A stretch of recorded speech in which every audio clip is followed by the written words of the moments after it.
नमस्कार मित्रांनो, जीएसआयटी सोल्युशन मध्ये आपले सर्वांचे स्वागत आहे। मित्रांनो, आपण पाहत आहोत की कोऑपरेटिव्ह जी बँक आहे या बँकेमध्ये जी भरती आलेली आहे त्या भरतीबाबतची सविस्तर माहिती आपण आपल्या चॅनलच्या माध्यमातून फ्री ऑफ कॉस्ट मध्ये करून घेत असतो। त्याच्यामध्ये आजचं आपलं हे तिसरं लेक्चर आहे की बँकेची जी स्थापना आणि त्याची जी कार्यपद्धती आहे याबाबतची। मित्रांनो, तुम्हाला बँकेची स्थापना आणि कार्यपद्धतीवरती कमीत कमी 4 ते 5 प्रश्न विचारले जात असतात। त्यासाठी हा टॉपिक आपण कव्हर करत आहोत। त्याच्यामध्ये हे आपलं आजचं तिसरं लेक्चर आहे। अजून एक लेक्चर होणार आहे। 4 लेक्चरमध्ये पूर्ण जी काय बँकेची स्थापना आणि कार्यपद्धती आहे ती सर्व मी कव्हर केलेले आहेत। ज्या विद्यार्थी मित्रांनी यापूर्वीचं व्हिडिओ पाहिलेले नाहीत त्यांनी ते व्हिडिओ पाहायचे आहेत, म्हणजे तुम्हाला कोऑपरेटिव्ह जी बँक आहे त्या बँकेची स्थापना आणि कार्यपद्धती कशा पद्धतीने असते याबाबतची सविस्तर माहिती मिळून जाणार आहे। तर चला मित्रांनो, आपण सुरुवात करूया आपल्या आजच्या या लेक्चरला सुरुवात करण्यापूर्वी माझी एक तुम्हाला मनापासून विनंती राहील की तुम्ही अजूनपर्यंत जर आपल्या चॅनलला सबस्क्राइब केलं नसेल तर प्लीज आपल्या चॅनलला सबस्क्राइब करा, लाईक करा आणि सगळ्यात महत्त्वाचं म्हणजे बेल आयकॉनचं बटन क्लिक करा, म्हणजे असेच माहितीपूर्ण नवनवीन व्हिडिओ सर्वात अगोदर तुमच्यापर्यंत येऊन जातील। चला तर सुरुवात करूया आपण आपल्या आजच्या या लेक्चरला। त्याच्यामध्ये बघा की बँकेची जी स्थापना आणि कार्यपद्धती आहे त्याच्यातला 5वा पॉइंट आपण आज कव्हर करणार आहोत आणि 6वा त्याच्यामध्ये वार्षिक सर्वसाधारण सभा।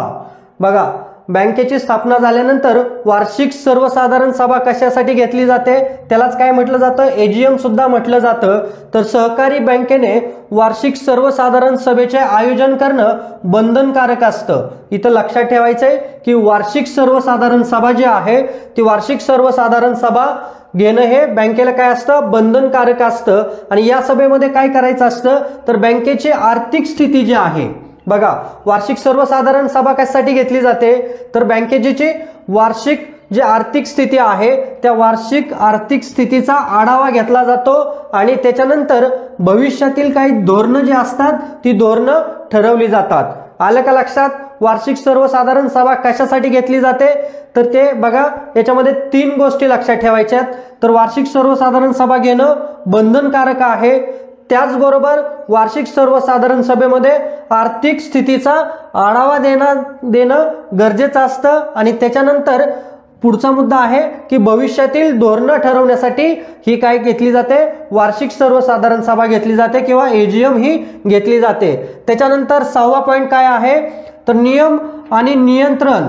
बघा, ज्या काही कोऑपरेटिव्ह बँका असतात त्या कोऑपरेटिव्ह बँकाचं नियम आणि नियंत्रण कोणाच्या हातात असतं तर आरबीआयच्या हातात असतं। कोणाच्या हातात असतं? आरबीआयच्या। याच्यावरतीही तुम्हाला प्रश्न विचारला जाऊ शकतो।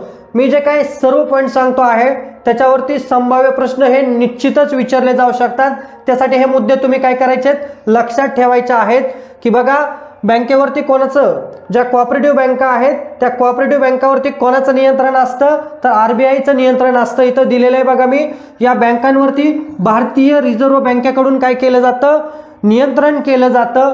आणि ज्या काही आरबीआयनं ठरवलेले नियम आहेत त्या सर्व नियमांचे पालन करणं आवश्यक असतं कोणाला, कोऑपरेटिव्ह बँकेला। आलं का लक्षात की नियंत्रण रिझर्व्ह बँकेचं आणि त्यांनी जे दिलेले नियम आहेत त्या सर्व नियमांचे पालन करणं बंधनकारक असतं। आता नियमांचे पालन कोणकोणते नियम आहेत तर आर्थिक पारदर्शकता। बघा, बँकेला आर्थिक पारदर्शकता ठेवणं अतिशय गरजेचं असतं। त्याच्यानंतर बँकिंग सेवा, त्यांची जी काय बँकेची सेवा आहे जी ग्राहकांना सेवा दिली जाते ती सेवा असेल। कर्ज वितरण आणि सुरक्षा व्यवस्था। बघा, पुढचा मुद्दा आहे कर्ज वितरण आणि सुरक्षा व्यवस्था। यासाठी ठरवलेले सगळे नियम काय करावे लागत असतात, कोऑपरेटिव्ह बँकेला पाळावे लागत असतात। हे सर्व नियम कोणी ठरवलेले आहेत तर आरबीआयने ठरवलेले आहेत। लक्षात ठेवा, कोऑपरेटिव्ह बँकेवरती कोणाचे नियम असतात, आरबीआयचे सर्व नियंत्रण असतं आणि आरबीआयने दिलेले सर्व नियम हे कोऑपरेटिव्ह बँकेला पाळणं गरजेचं आहे। त्याच्यानंतर पुढचा मुद्दा आहे ऑडिट। बघा, ऑडिट हा अतिशय महत्त्वाचा मुद्दा आहे। सहकारी बँकेने नियमित ऑडिट करणं आवश्यक असतं। काय असतं, नियमित ऑडिट करणं आवश्यक असतं किंवा त्यांच्यावरती बंधनकारक हे असतं। आलं का लक्षात?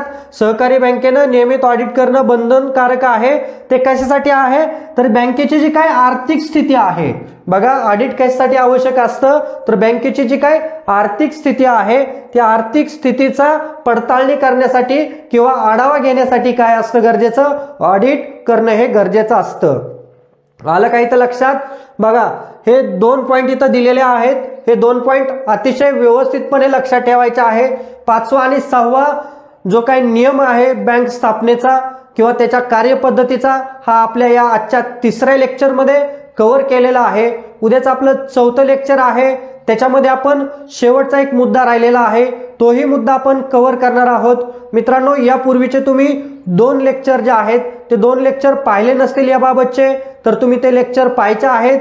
त्या सर्व व्हिडिओची मी जी लिंक आहे ती लिंक या व्हिडिओच्या डिस्क्रिप्शन बॉक्समध्ये दिलेली आहे. मित्रांनो, तुम्ही अजूनपर्यंत जर आपल्या चॅनलला सबस्क्राईब केलं नसेल तर प्लीज आपल्या चॅनलला सबस्क्राईब करा, लाईक करा आणि सगळ्यात महत्त्वाचं म्हणजे बेल आयकॉनचं बटन क्लिक करा, म्हणजे असेच माहितीपूर्ण नवनवीन व्हिडिओ सर्वात अगोदर तुमच्यापर्यंत येऊन जातील. भेटूया अशाच नव्या माहिती बरोबर. जय हिंद, जय महाराष्ट्र.